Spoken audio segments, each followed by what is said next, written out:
ভূমিকা। আমাদের কৃষ্ণ ভাবনামৃত আন্দোলন একটি অকৃত্রিম, ঐতিহাসিক, প্রমাণসিদ্ধ, স্বতঃস্ফূর্ত ও অপ্রাকৃত আন্দোলন, কারণ তা যথার্থ ভগবদ্গীতার ভিত্তির ওপর প্রতিষ্ঠিত। এই আন্দোলনটি ধীরে ধীরে সমস্ত পৃথিবীর সবচেয়ে জনপ্রিয় আন্দোলনে পরিণত হচ্ছে, বিশেষ করে যুব সম্প্রদায়ের কাছে। প্রবীণ লোকদের কাছেও এটি ধীরে ধীরে চিত্তাকর্ষক হয়ে উঠছে। তারা এর প্রতি এমনভাবে আকৃষ্ট হচ্ছেন যে আমাকে অনেক শিষ্যের বাবা এবং ঠাকুরদারাও আমাদের এই মহৎ সংস্থাটির আন্তর্জাতিক কৃষ্ণ ভাবনামৃত সংঘের আজীবন সদস্য হয়ে তাদের সহানুভূতি জানাচ্ছেন। লস অ্যাঞ্জেলসে আমার অনেক শিষ্যের মা বাবারা সমস্ত পৃথিবী জুড়ে কৃষ্ণ ভাবনামৃত আন্দোলন প্রচার করছি বলে প্রায়ই আমাকে তাদের কৃতজ্ঞতা জানাতে আসেন। তাদের মধ্যে কেউ কেউ বলেন যে আমি যে আমেরিকায় কৃষ্ণ ভাবনামৃত আন্দোলন শুরু করেছি তা আমেরিকাবাসীদের পক্ষে অত্যন্ত কল্যাণকর। প্রকৃতপক্ষে এই আন্দোলনের পিতা হচ্ছেন শ্রীকৃষ্ণ নিজেই, কারণ বহুদিন পূর্বে তিনিই এই আন্দোলনটি শুরু করেন, কিন্তু গুরু পরম্পরার ধারায় আজকের মানুষের কাছে তা সুলভ হয়ে নেমে এসেছে। এই সম্পর্কে যদি আমার কোনো কৃতিত্ব থেকে থাকে তবে সেটি আমার ব্যক্তিগত কৃতিত্ব নয়, তা আমার পরমারাধ্য গুরুদেব ওম বিষ্ণুপাদ পরমহংস পরিব্রাজক আচার্য অষ্টতর শত শ্রীশ্রীমৎ ভক্তি সিদ্ধান্ত সরস্বতী গোস্বামী প্রভুপাদের কৃতিত্ব। এই বিষয়ে আমার যদি কোনো কৃতিত্ব থেকে থাকে তবে সেটি শুধু এই জন্যেই যে ভগবদ্গীতাকে আমি অবিকৃতভাবে নিবেদন করবার চেষ্টা করেছি। আমার এই ভগবদ্গীতা যথাযথ নিবেদন করার আগে ভগবদ্গীতার যতগুলি অনুবাদ হয়েছে তার প্রায় সব কয়টি সংস্করণই গ্রন্থাকারের ব্যক্তিগত উচ্চাভিলাষ চরিতার্থ করবার উদ্দেশ্যে প্রকাশিত হয়েছে। কিন্তু এই ভগবদ্গীতা যথাযথ প্রকাশ করতে আমাদের এই যে প্রচেষ্টা, সেটি কেবল পরমেশ্বর ভগবান শ্রীকৃষ্ণের মহিমা প্রচার করারই প্রচেষ্টা। আমাদের উদ্দেশ্য হচ্ছে শ্রীকৃষ্ণের ইচ্ছাকে প্রতিষ্ঠিত করা। জড়বাদী, মনোধর্মী, রাজনীতিবিদ, দার্শনিক বা বৈজ্ঞানিকদের মতবাদ প্রচার করা আমাদের উদ্দেশ্য নয়, কারণ অন্যান্য বিষয়ে তাদের যথেষ্ট পাণ্ডিত্য থাকলেও শ্রীকৃষ্ণ সম্বন্ধে তাদের জ্ঞান অত্যন্ত অল্প। শ্রীকৃষ্ণ যখন বলেন মন্মনাভব মদ্ভক্ত মজ্জাজিমাম নমস্কুরু আদি, তখন তথাকথিত অন্যান্য সমস্ত পণ্ডিতদের মতো আমরা বলি না শ্রীকৃষ্ণ ও তার অন্তর আত্মা এক নয়। শ্রীকৃষ্ণ হচ্ছেন পরম এবং তার নাম, রূপ, গুণ, লীলা আদি সবই অভিন্ন। গুরু পরম্পরা সূত্রে কৃষ্ণভক্ত না হতে পারলে শ্রীকৃষ্ণের এই পরমপদটি উপলব্ধি করা সাধারণ মানুষের পক্ষে সম্ভব নয়। সাধারণত তথাকথিত সমস্ত পণ্ডিত, রাজনীতিবিদ, দার্শনিক ও স্বামীরা শ্রীকৃষ্ণ সম্বন্ধে কোনো জ্ঞান না থাকা সত্ত্বেও যখন ভগবদ্গীতার ভাষ্য রচনা করে তখন তারা শ্রীকৃষ্ণকে নির্বাসিত করতে চায় বা হত্যা করতে চায়।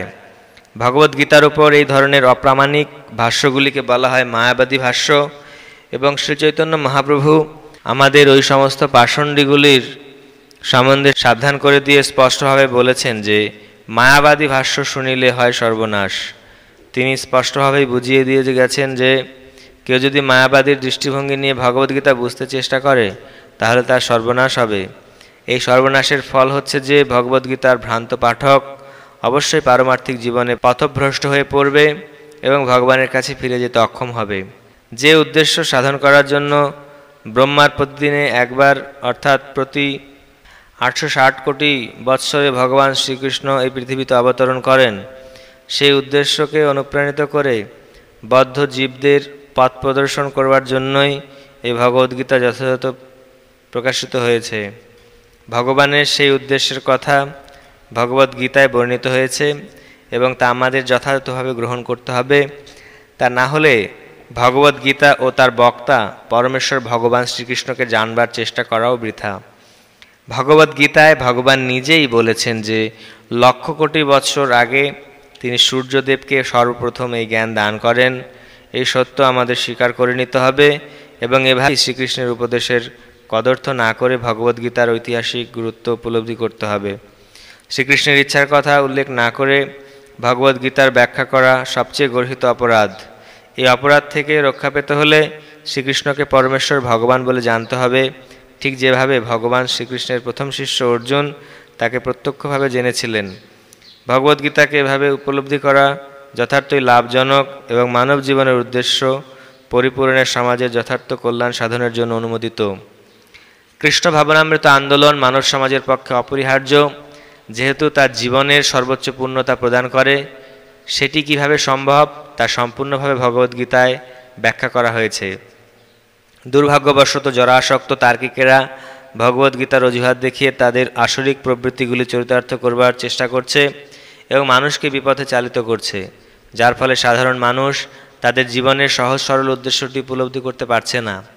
সকলের উচিত ভগবান শ্রীকৃষ্ণের মাহাত্ম্য উপলব্ধি করা এবং প্রতিটি জীবের স্বরূপ সম্বন্ধে অবগত হওয়া।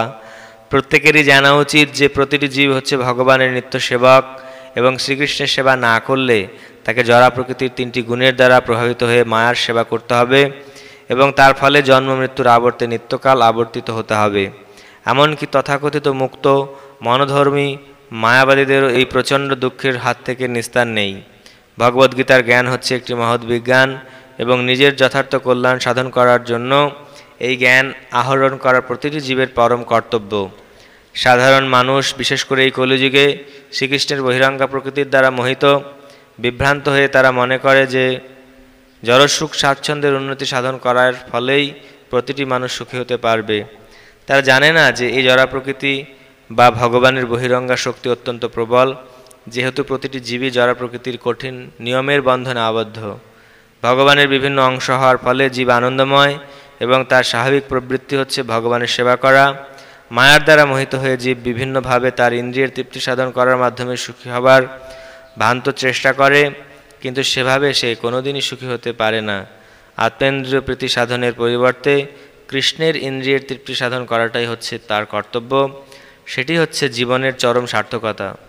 ভগবান সেটিই চান এবং তিনি তা দাবি করেন। ভগবদ্গীতার এই মূল ভাবটি উপলব্ধি করতে হবে। আমাদের এই কৃষ্ণ ভাবনামৃত আন্দোলন সমস্ত জগৎ জুড়ে ভগবদ্গীতার এই মূল ভাবটি শিক্ষা দিচ্ছে এবং আমরা যেহেতু ভগবদ্গীতা যথাযথের মূল ভাবটির কদর্থ করছি না, তাই যে সমস্ত মানুষ ভগবদ্গীতা অধ্যয়ন করে ঐকান্তিকভাবে উপকৃত হতে চান, ভগবানের প্রত্যক্ষ নির্দেশনায় ভগবদ্গীতাকে যথাযথভাবে উপলব্ধি করার জন্য তাদের অবশ্যই কৃষ্ণ ভাবনামৃত আন্দোলনের সহায়তা গ্রহণ করতে হবে। তাই আমরা আশা করি যে এই ভগবদ্গীতা যথাযথ পাঠ করে মানুষ পরম লাভবান হবে এবং যদি একজন মানুষও ভগবানের শুদ্ধ ভক্তে পরিণত হতে পারে, তাহলে আমাদের এই প্রচেষ্টা সার্থক বলে মনে করব। তাই আমরা আশা করি যে এই ভগবদ্গীতা যথাযথ শ্রবণ করে মানুষ পরম লাভবান হবে এবং যদি একজন মানুষও ভগবানের শুদ্ধ ভক্তে পরিণত হতে পারে, তাহলে আমাদের এই প্রচেষ্টা সার্থক বলে মনে করব। এসি ভক্তিবেদান্ত স্বামী। প্রথম অধ্যায় বিষাদ যোগ। ধৃতরাষ্ট্র উবাচ ধর্মক্ষেত্রে কুরুক্ষেত্রে সমবেতাयुत्सव मामकाः पाण्डवाश्चैव किम् अकुर्वत सञ्जय।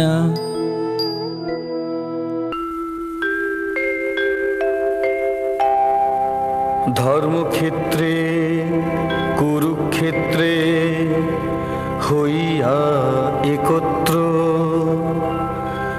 যুদ্ধকামী মম পুত্র পাণ্ডব সর্বত্র কি করিল তা